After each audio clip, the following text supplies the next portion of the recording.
What's good, y'all? Welcome to an episode of Buzz Boys. I'm your host, Terry.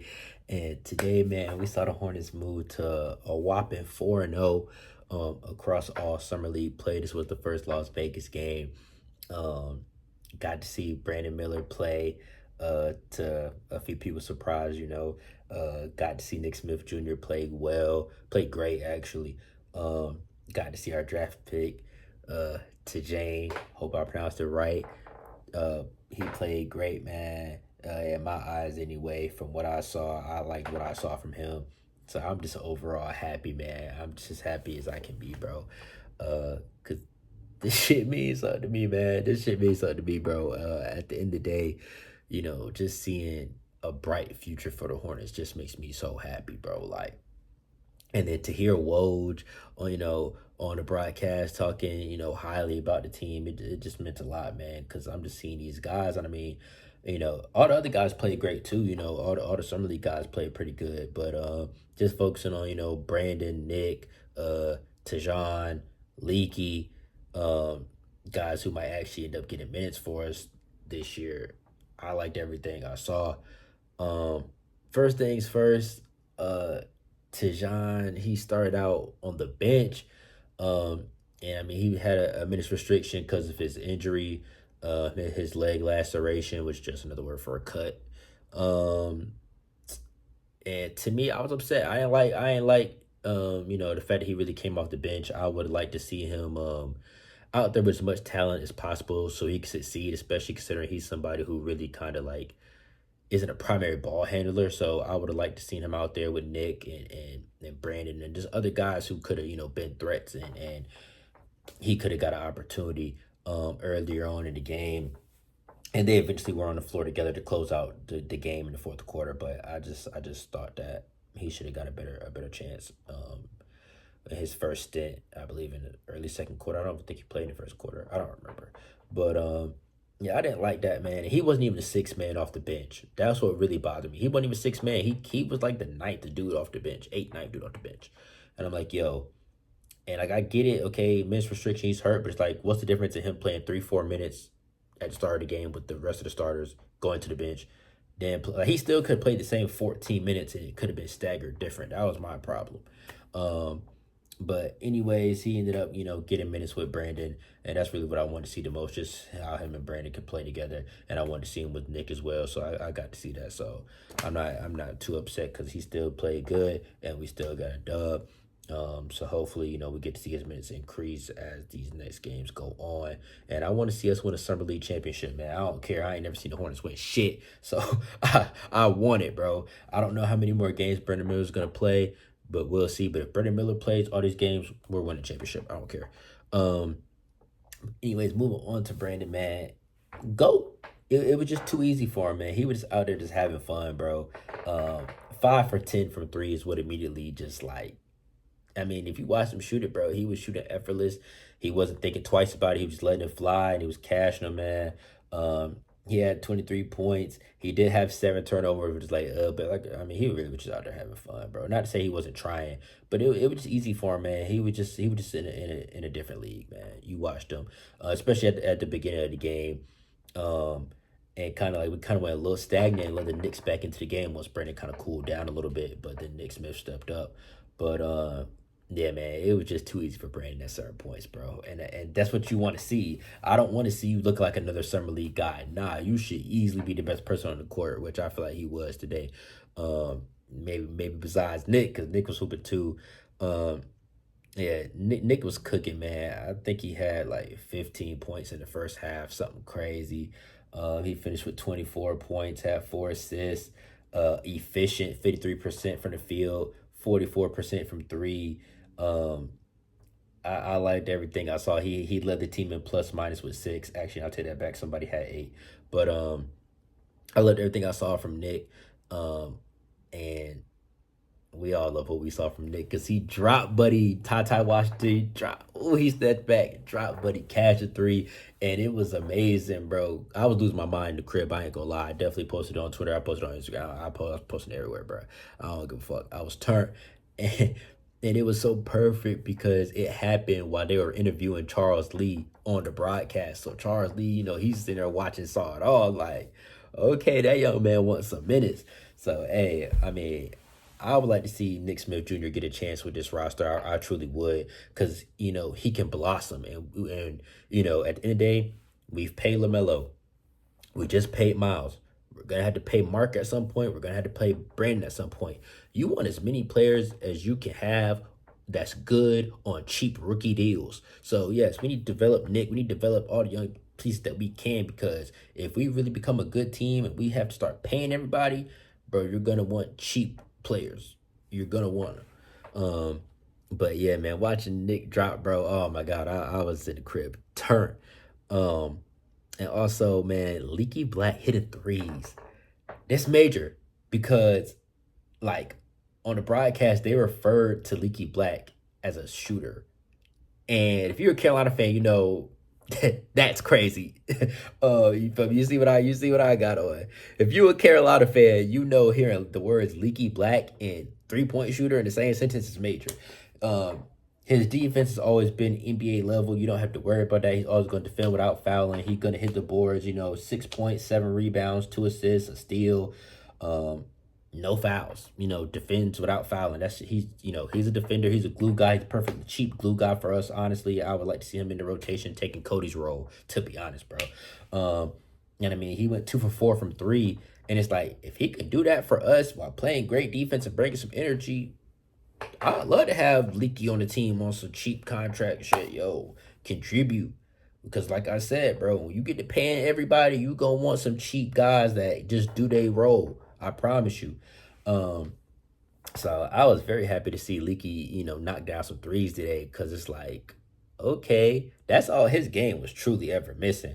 And I mean, that's pretty much something that I've been saying for years since he was at Carolina. If he can just develop a corner three, he's gonna have a role in the NBA. And I mean, he's knocked him down from the wing, top to key, everything. He's knocked him down. Like, shout out to Leaky, bro. Um, Next, man, we watched Tidjane turn to a GOAT. It was only a matter of time before, the talent showed. He got back-to-back buckets. At first, he got the offensive rebound, had the dunk. Like, okay, yeah, that was his first points of the game. And then he came right back down the next play, coast to coast, and won.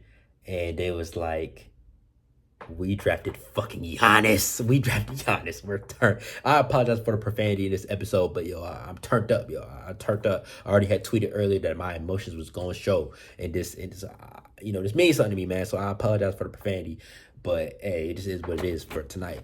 But we just drafted fucking Giannis, bro. We watched go coast to coast with the contact, and his energy. He was just yelling, screaming, and in his introductory press conference when he got drafted, he talked about, that's what I'm gonna bring, action plays, yelling, screaming, and that's what he did. And Brandon was, hey, that's my rook, hey, good job, T. Like, because Brandon was mic'd up, so you could hear everything that he was saying. So the guys were happy to see him doing good, and I was happy to see him doing good, because we haven't seen him.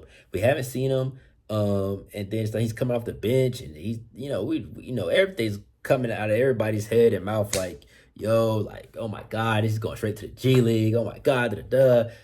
And then he goes out and he balls, and everybody's like, oh, okay, we're good. We're good. Because, bro, I mean, watching him go coast to coast like that, and then he came down fourth quarter in transition, had the and one dunk, if you want to call it a dunk. But it just showed us the vision, and he knocked down his free throws. He went 2 or 3 from the free throw line. He was 2 or 4 from the free throw line. But he showed his potential. He did go 0 for 3 from three, airball to three, but he showed me his potential tonight, and I was pretty close and predicted his stats. I say he was gonna have like 11.6 rebounds or something like. No, I might have said 11 and 7, something like that. He had 8 and 7, so I was close. I was really close.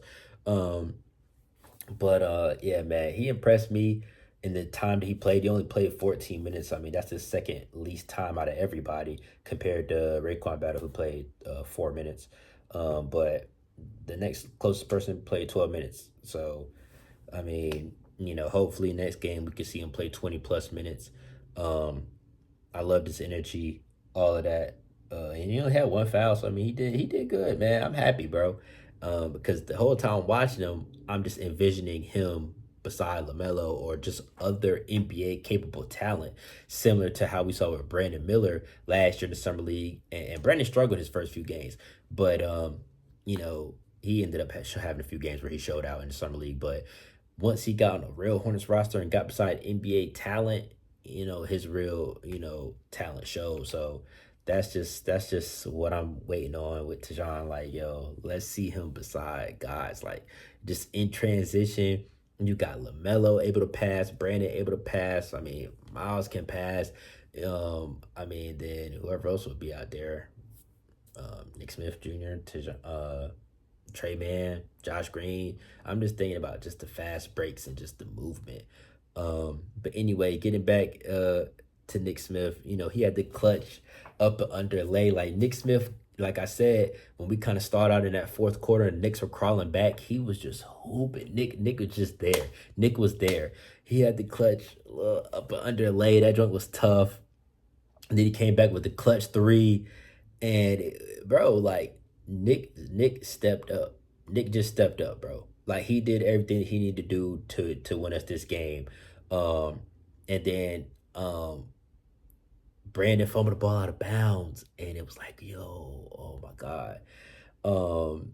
And the Knicks had a chance. They had a chance, and they smoked the layup to force overtime. Trash. They smoked the layup. Nick Smith Jr. went down there and knocked down the clutch free throws, and the Hornets win 4 in a row. And that's all she wrote, bro. It was beautiful, man. That shit means something to me. Cause yo, like and Charles Lee wasn't even coaching. Charles Lee didn't even coach. He coached in the California Classic those 3 games, and I apologize for not making content about that. And I did watch the games, or some of them, most of them. I watched pieces here and there. I didn't watch it start to finish like I did this game, but I did watch them. But I just was busy. I just had a lot going on. So I just wasn't able to get any content out. And I was going to yesterday, but I was like, you know, it's so close to like today, and we played at 5 o'clock today. We could play kind of early, so I was just like, yo, I'll just wait. Because I know this way everybody's waiting to see anyway. We want to see Brandon. We want to see Tajon. You know, we want to see what our guys do. So I just went all in today, man. But yo, I swear to God, I'm so happy because I'm just thinking about what this team can be healthy. And I was getting to it with some Rockets dudes earlier, like, yo, we gonna be good this year. I don't give a fuck. If the Hornets healthy, bro, I really do think we could be a 50-win team, bro. If we healthy, dude. I mean, where's the weak point on this team? We don't have a stretch big. That's the only thing I can say. But who knows, man? Jake Steffens, he been hooping, and he didn't really do much today. But in California Classic, he was hooping.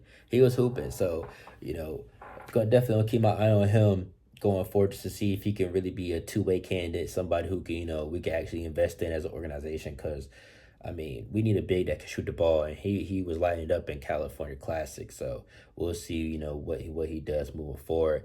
But anyways, I'm gonna wrap this up. I ain't gonna keep it too long, man. I appreciate y'all for all the subscribers, man. We steady going up. We at like 1,100 now. I would just thank y'all for getting me to 1K. So, you know, I appreciate y'all. If you're new to the channel, subscribe. A lot of content coming, man. You know, we got plenty of content, plenty to talk about. And I'm gonna make a video after every Las Vegas Summer League game, like, you know, California Classic game. But this, I'm locked in, bro. I'm gonna do one every video. Let me see when our next game is, because I really don't know off the top. Where's Instagram? I guess I don't have it. Yeah, I want to see when our next game is. How do I even get to that? Oh my God, I'm selling. Let me see when we play again. Probably the 15th. Let me see. Gotta check the schedule. When do we play again? The 16th, against the Nuggets Summer League team. So on Tuesday, I think that's the next time we back at it. Let me just double check. But yeah, now I don't know who's on the Nuggets Summer League team, man. I don't know, bro. I think we can really go undefeated for real. Obviously, you know, It might change if Brandon doesn't play, but I still think we got a good team compared to other teams. Um, so I'm happy. I want to see what's going on, and I hope Gaia comes back because he was hooping, and hopefully KD Simpson can play too, because we can be good. But anyways, I'll catch y'all on the next one. Until then, peace.